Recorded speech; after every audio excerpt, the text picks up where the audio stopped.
probably 100,000 people, and he got the rights to use it as a flea market, a bazaar, for no money down, but for paying the owner of the sports arena a share of the revenue. Once he had that agreement, he went to a professional company that was the national leader in doing flea markets and doing bazaars. They knew how to set them up. They already had hundreds of vendors. They just didn't have good locations in Los Angeles. He had tied up and had a long-term contract with one of the prime and most desirable locations in all of Los Angeles. He didn't know anything about being a flea market operator. He didn't know anything about selling booths. He knew nothing about anything, getting regulations, but he had control of the location. So he went to the big company that was the largest in the nation, and he made a deal where they agreed to run the bazaars and pay him a percentage that was double the amount he paid to the landowner. He made millions of dollars just by being smart enough to tie up the land. There's another company, very smart. They go around and they find designers or athletes who used to be very, very, very popular, but are not as popular anymore, but still have a respectful following. They get the rights to their name, and then they license those rights to other companies for products, for services, and they get a royalty. And they split that royalty with the celebrity or with the designer. I had another friend, and this was brilliant. He would go to companies that did everything from sheets and pillowcases to containers that you would have in your kitchen for holding rice or flour, to plates and cups. And he would offer to create designs for those companies. And his proposal was, test the designs I create for you against the products you have with no designs. If the ones with designs sell a lot more, give me 5% of the sales. And he was very good at creating designs that made a bland white plate now a very beautifully designed plate, or a white sheet now a beautifully designed sheet. And sometimes it would double the sales, and he would make millions of dollars. Another man wanted to drive Porsche automobiles all his life, but he could never afford one. He found out a Porsche auto dealer was for sale in a smaller city, but he couldn't afford the $1 million down payment. Instead of seeing that as a problem, he realized there was another opportunity. In the United States, car dealers can allow people to drive what they call demonstrators, meaning you can take a brand new car, and for 3 months maximum, somebody can drive it, and it's still considered a new car. It uses special plates, and it's not registered as sold, and it goes back to the dealership. This young man who wanted to buy a dealership did not have the $1 million down payment. But he knew there must be a lot of other Porsche sports car enthusiasts who really wanted to drive Porsches and didn't have the money to keep buying new ones. So he ran an ad in the paper. The ad said, I can give you a brand new Porsche to drive every year for the rest of your life. And instead of spending $100,000 every year for a new one, pay one time $75,000 and you'll never pay another penny again. And he got 200 people to respond. And what he did, he said, if you give me the $75,000, I will use your money together to buy a Porsche dealership. as a Porsche dealer, I can allow you to drive a demo for 3 months every year for free. I'll take it back and give you another one, and we'll keep doing that. He used that simple philosophy, hopefully it makes sense, and he raised $3 million, bought the dealership, got $1.5 million extra as a bonus, never had to pay a penny in interest to the banks because it wasn't a loan, never had to pay a penny to any partners because it wasn't a partnership. They just got to use a Porsche every year. I had another friend, and this was incredible. In fact, this is a great story. In the United States, one of the most successful cruise lines, boat cruises, is called Carnival Cruise. When Carnival Cruise first started out, they didn't have any money. The owner was able to get control on a lease. He didn't have to pay any money of an old, ugly cruise ship that had been in bad repair. It still worked, but it looked ugly. The owner didn't have a lot of money. He could only afford to paint one side of the cruise ship, which meant whenever he came in to a port, he had to come in on the pretty side because the other side was ugly and rusted. It had 400 rooms, but he rarely sold more than 100, meaning he had 300 rooms that were unsold every time he went out on a cruise. His rate at the time was $1,000 a cruise for a room. That meant every time he went out every week on a cruise, 300 rooms worth $1,000 apiece were unused. That also meant that he had $300,000 a week in potential buying power he was not using. He got the idea of trading, of exchanging the unused 300 rooms every week to magazines and newspapers and television stations and websites for advertising. He would get the equivalent. If 10 rooms would sell for $10,000, he would trade it for $10,000 worth of advertising. He ended up getting tens of millions of dollars of advertising free in his first year. He was able to fill the boat with paying clients.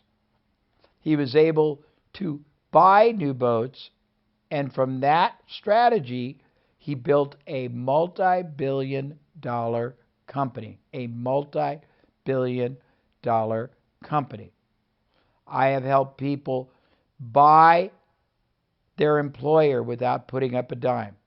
I have helped people buy 2 or 3 small businesses in the same field and then put them together where you get economies of scale, meaning each business had a bookkeeper, or each business, if it was a dry cleaner, had a presser and a delivery. But if you put 3 together, you only need 1, and you can eliminate 3 or 4 of the jobs and end up literally with a whole bigger amount of profit. I have helped people get the rights, like in the United States years ago, I helped a person get the rights to infomercials before they were ever offered in Australia. The people in the United States spent millions of dollars creating infomercials. They spent millions of dollars developing products and producing them, but they only ran the infomercials in the United States. My client went to those people. I guided them. They would get the rights to use their $1 million investment in an infomercial. They'd get the right to buy the product from the client who already had paid for them, had paid all the manufacturing, who owned them, so my client could buy them one at a time for a great price. My client made $25 million in the first year. Now, the stories I'm going to tell, the examples I'm going to give, the different pathways I'm going to share in the new models and modules we're going to go through will teach you Not just ways to make a lot of money, but ways to start out and build in a very safe, progressive way. The example I give, if you know anything about ships, you'll know what locks are. Panama Canal, the Suez Canal, they have locks. And that means that what ships trying to come from one ocean to another, it can't just go like that. It has to go through a series of steps to get there. We will work out together over the next few months the best strategy for you to begin with to become a successful entrepreneur, a long-term goal of where you can take your entrepreneurial career, meaning you might start slow. One of the biggest, wealthiest landowners, real estate barons in the United States, started out owning a little restaurant. A man who died just yesterday was the largest and the biggest conglomerate owner in the media. He owned NBC, he owned cable companies, and he started out with a teeny tiny manufacturing company that made men's pants. So the point is, I will not allow you ever again to limit your sense of what is possible over your lifetime as an entrepreneur. I will also teach you how to think very strategically, meaning long term, but I will teach you how to think very progressively, meaning many people think there's no way I can be a millionaire, there's no way I can have a big successful business, so they give up.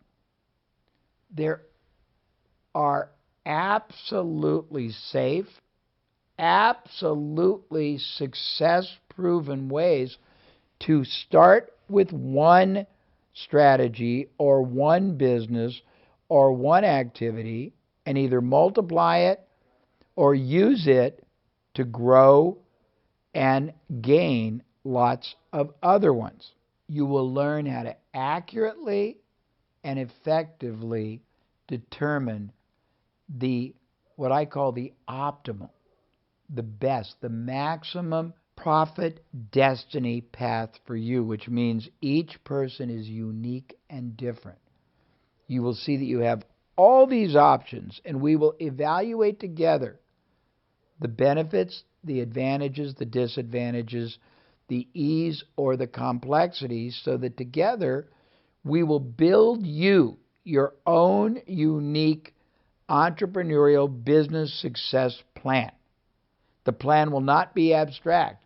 By the time you complete this program, you'll know exactly what you're going to do first, second, third, how you're going to do it, where you're going to do it, exactly the steps you're going to use to do it, and if you have any difficulties, how to overcome them. And then you will also build a long-term life strategy that shows you how to take whatever successes you start with and not be satisfied there, but keep taking them higher and higher and higher. And we will use as examples real-life people that I have known. I'm going to teach you how to become a masterful marketer, because marketing is the key to really getting people to want to do business with you and not your competitor, getting people to see the value you create. We will teach you how to be a masterful strategist, which means you'll be able to see how to take fullest advantage of opportunities in markets, of gaps, in ways none of the other people do it. We will teach you how to be a very effective negotiator, because negotiating is how you gain control of situations.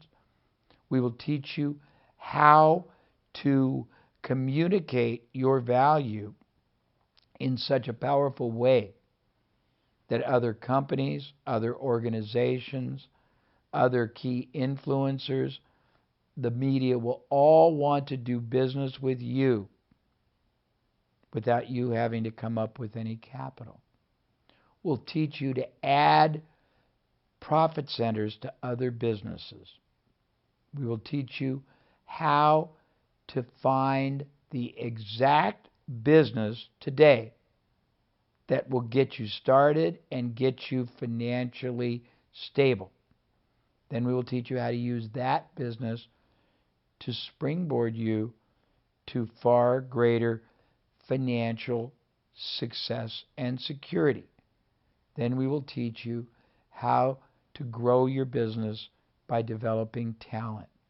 We will teach you by modeling, by applying the same methods, the same techniques, the same strategic game plans that many of the thousands of other successful entrepreneurs I have counseled or been counseled by use to grow their success. So for today and for this segment, the most important lesson I need to teach you is that you have within you greatness. It's a greatness that has always existed, but probably never been allowed to develop. There are many reasons why. The first reason is probably that no one in your life, be it parents, employer,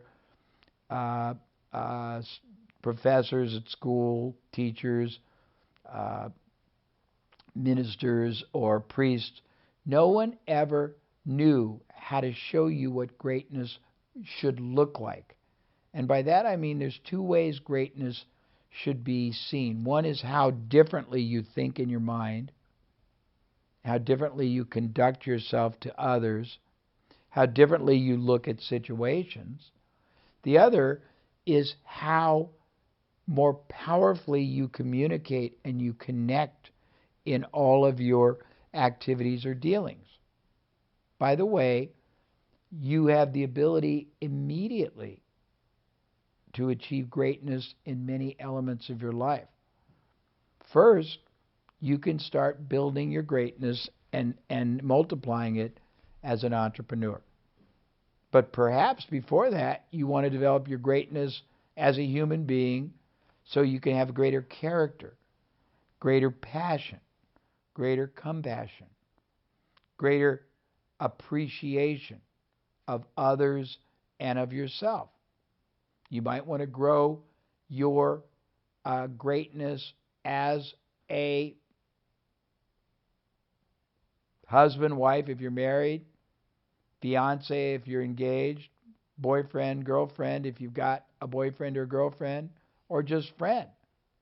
You have to grow your greatness as a value contributor because that is going to define your ultimate success by seeing life in a different way than anyone else. When they try to plug into their greatness, fail because they don't understand two things. One, where they are right now on the scale.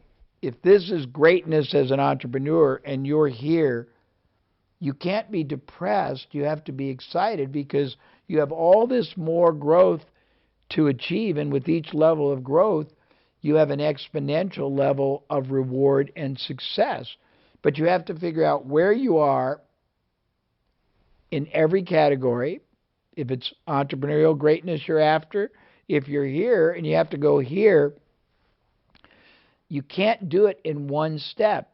You'll fail. It's like saying I want to be a pole vaulter, and the first time I do it, I want to pole vault 25 feet. You have to figure out a safe series of progressions so that every day you're getting closer and closer, but you are growing every day. So in order to do that, you have to first learn the steps that need to be taken to take you from wherever you are right now to wherever you want to be. And it's not pole vaulting, it's not catapulting, it's simple, safe steps that are higher in their success probability than they are in their failures. So everything I do for you, everything we talk about is going to be based on me putting greater advantage and greater success probability on you and on your side of doing things, and less failure, so that you are motivated to have wins, successes, positive experiences that fuel and drive you to very, very excited and enthusiastic